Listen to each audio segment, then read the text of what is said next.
Here's Brody Brazil. Okay, I can pretty much guarantee this is the very first and very last Gerald Dempsey Posey III video here on my channel. Wait, what?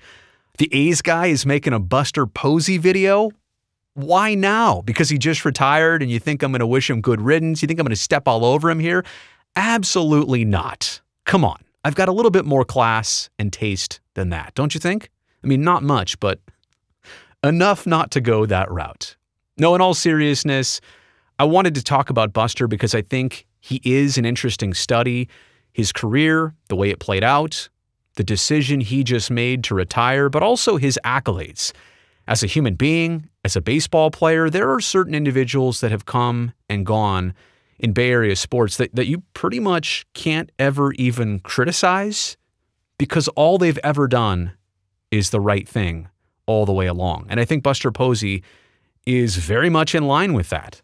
I mean, you could put him in the same category as a Steph Curry, a Joe Montana.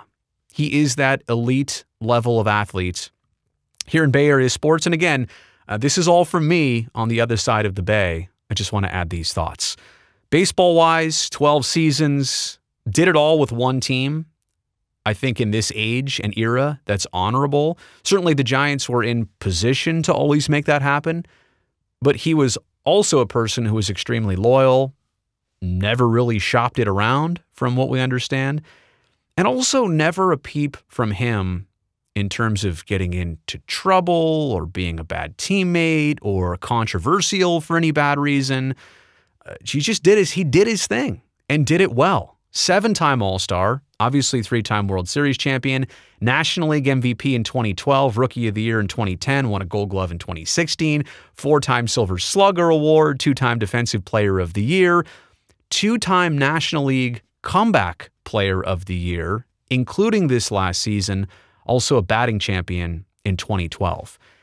And I think as we talk about the interesting study aspect, I mean, there were 2 significant gaps in his playing career.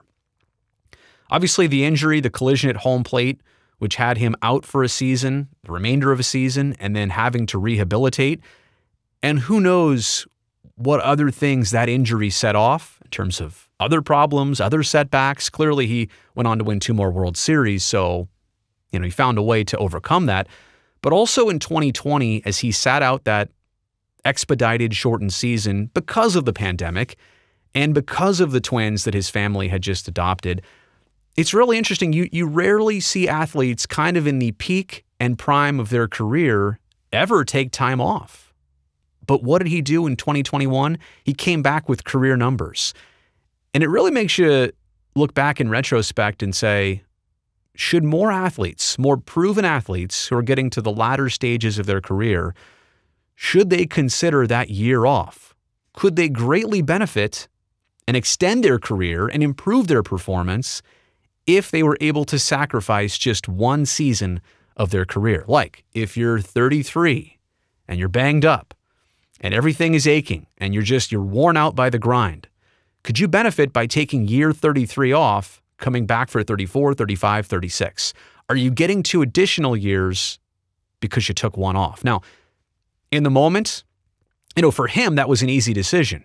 The pandemic, his family, health decisions, the Giants were not supposed to be a good team, and they weren't in 2020. It was an easy decision. It was kind of a fortunate opportunity individually for him looking back. How many other players are, though, in the mind space and even the creative space to think about doing that? It's a hard thing to say, well, all of a sudden, I'm going to take this year off and see how next year goes. But I think what he did in 2021 proves that there is something to hitting a total reset button and coming back. Now, not everybody can do this. Not everybody is established in a career like he is comfortable with being away for that long and then coming back. I think some people might get so far away from it, they completely lose it. An established veteran like Buster Posey didn't really have to worry about that. There's also the other interesting thought.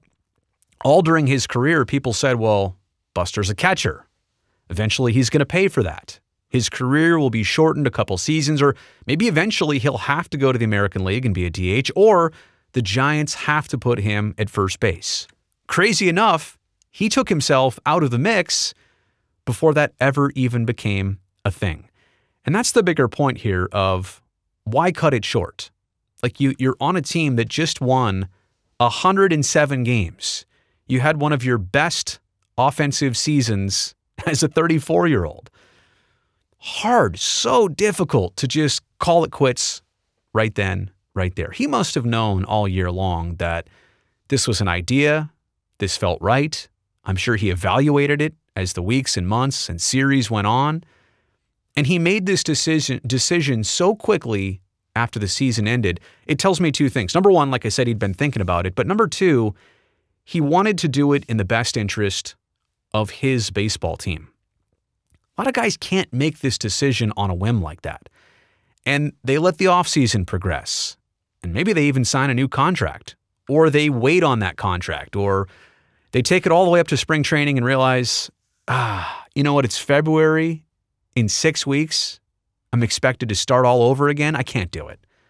I'm done. But the problem is, all winter long, that team was expecting you. They thought this was going to happen.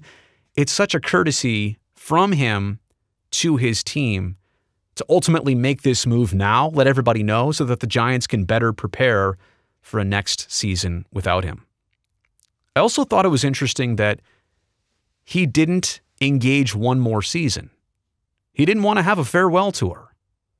Now, it sounds appealing for a couple different reasons. Number one, because everybody knows about it, and it's the chance to celebrate your career. It's the chance for everybody to be on the same page instead of the surprise and springing it on people. Like, guess what? I already played my last game. But Buster Posey, the kind of humble individual, low-key person that he seems to be, probably didn't want that. Probably didn't want to be the center of attention in a season where, his team should be the focus, and he didn't want to have to go to every road city and, have the Buster Posey tour continue. He didn't want that. He wanted to play his last game. He knew it. And then he could tell everybody that a little bit later on. I think the Giants were so fortunate to land him as a catcher, as a leader on that team. There's not really captains in baseball. You clearly understand that's what he was for the San Francisco Giants. And again, this is me as the Oakland A's guy. You could point a lot of fingers at a lot of different people over the years, and you could have even that friendly rivalry of, I'm going to talk down on this person, I'm going to talk bad about them, just because there is the rivalry. And I always try and see above that anyway. But I'm telling you, with Buster Posey, what negative has there ever been to say? A guy that kept it business, kept it really well at business, and did his business on the baseball field for San Francisco. I don't think there's any doubt that he is instantly a Hall of Famer. So, Buster Posey, I congratulate you on a great career. You went out on top. It's hard for a lot of people to do.